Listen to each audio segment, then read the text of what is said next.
Hello cho cả nhà. Hôm nay thì mình đi hái đậu mọi người nha. Mọi người hãy theo dõi mình nha. Thì đậu thì không biết là đậu gì, đậu của người dân tộc của mình nha mọi người nha. Đấy, mọi người tí mọi người hãy theo dõi thì mình đi hái nha. Đây anh em nhá, đậu này, đây. Đây này. Chưa, phía chưa. Đây là đậu của mình, gọi là đậu của người Kinh, đó không phải đậu của dân tộc của mình đấy nha. Đậu đây thì ăn thì cực kỳ ngon luôn mọi người ạ. Chấm thì muối ớt là không chê luôn. Đấy.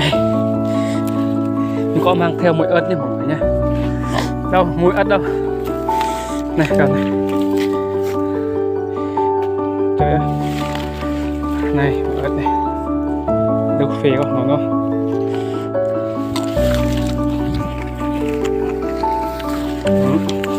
Đó.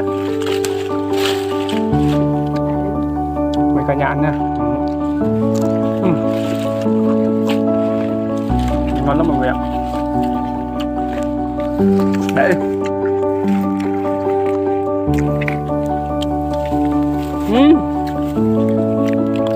Ăn đã.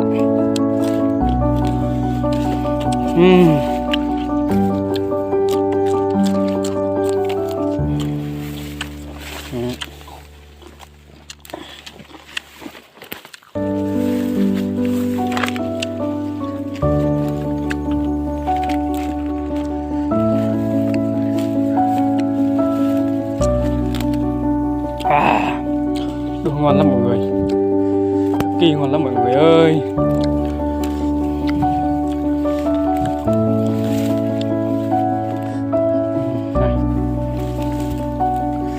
Này, ăn đi, ăn mời cả nhà ăn đi. Có cầm muối ớt trong tay và không ăn là không mời à. Đây, đây này, kỳ luôn, ngon và đẹp luôn mọi người ạ.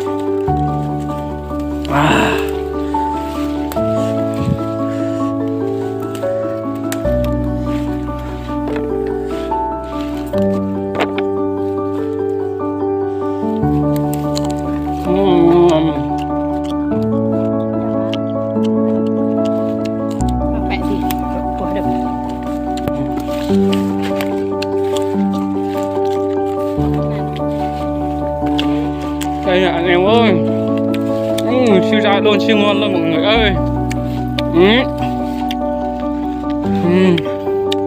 Đậu đem trong ở rừng nha mọi người nha.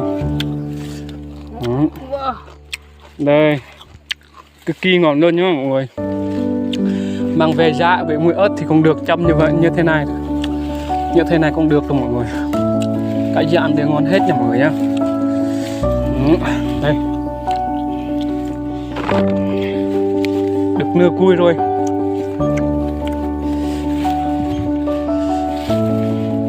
Đây này. Đây. Đây. Tí ăn nha mọi người nhé.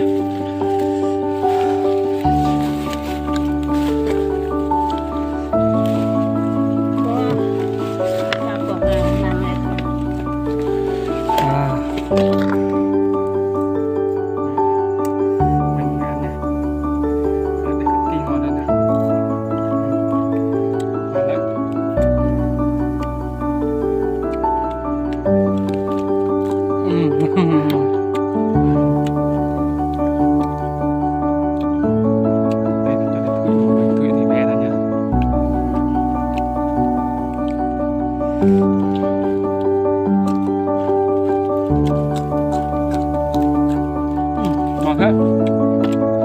Bây giờ thì bỏ lại rồi nấu.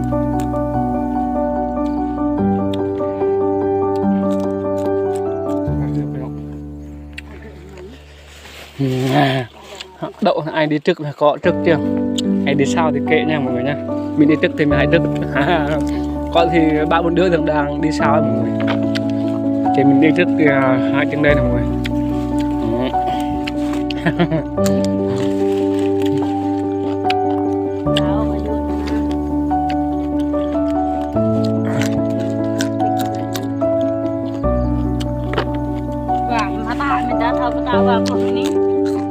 Thấy tập đào tạo và luôn rất là cái mừng thế này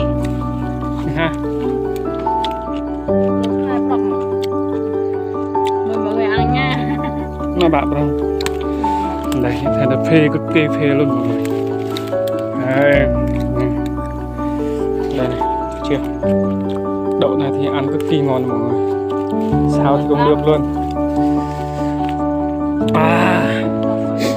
Từ lúc này ăn thì chưa chán, ăn thì vẫn ngon.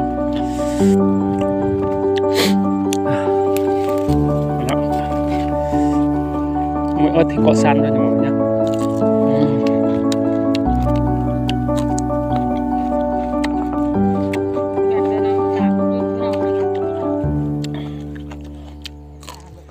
Đậu đây thì mình trồng tự nhiên nha mọi người nha, không phun thuốc không gì hết nha mọi người nha.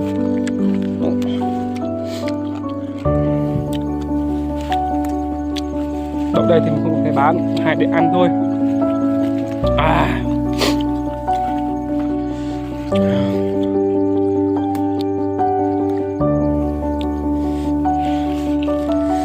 Đây có trái mọi người.